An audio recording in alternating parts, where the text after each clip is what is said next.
அடுத்தபடியாக கும்ப ராகு உங்களுக்கு. ஆனா உங்களுடைய பிறப்பு ஜாதகத்துல உங்களுடைய 11ஆம் இடம் என்று சொல்லக்கூடிய தனுசு ராசியில ராகு பகவான் இருந்தாருன்னா தேவையில்லாத உறவுகளை ஏற்படுத்தி கொடுக்கும். திருமணத்திற்கு அப்பாற்பட்ட உறவோட நம்ம பேசணும்னு தோன்றது, நண்பர்களா இருக்கிறது, அந்த தோழமை என்பது காதலாக மாறுவது, இதெல்லாம் ஒரு குடும்பத்தையே பாழ்படுத்தி விடும்.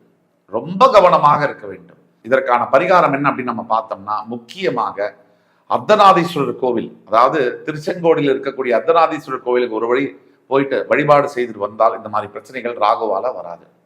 அதே மாதிரி கும்பராசியில நீங்க இருக்கீங்க, உங்களுடைய பிறப்பு ஜாதகத்துல உங்களோட 12ஆம் வீடு என்று சொல்லக்கூடிய மகரத்தில் ராகு இருந்தால் இது மிகப்பெரிய யோகம். ஆனால் ஒரே ஒரு விஷயம், அந்த யோகமானது நமக்கு புகழ் பேர் எல்லாம் ஆஸ்தியெல்லாம் சேரும் போது தலைக்கும் ஏற வைக்கும். அங்கதான் பிரச்சனை. ஏன்னா தோல்வியை கையாளுறதை விட நம்ம வெற்றியை கையாளுறது மிக கடினம்.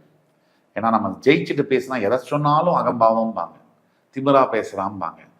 நம்ம யாருக்குமே நம்ம ஜெயிக்கிறதுலாம் பிடிக்காது. இதை முதல்ல நீங்க புரிஞ்சுக்கோங்க. எல்லாரும் நம்ம தோத்தாதான் நமக்கு எல்லாருக்குமே பிடிக்கும். நம்ம ஜெயிக்கிறது யாருக்குமே பிடிக்காது, நமக்கு மட்டும்தான் பிடிக்கும். அதனால நம்ம ஜெயிச்சிட்டோம்னு எல்லாருக்கையும் போய் புலம்பாதீங்க. விவரங்களே சொல்லாம விஷயத்த நேக்கா முடிங்க. முடிச்சதும் எல்லாரும் புகழற மாதிரி ஷோக்கா நடந்துக்கோங்க. இவ்வளவுதான். இதுக்கான பரிகாரம் என்ன அப்படின்னு நம்ம பார்த்தீங்கன்னா, உங்க குலதெய்வ வழிபாடு என்பது உங்களுக்கு துணை நிற்கும் இந்த ராகு பிரச்சனையில.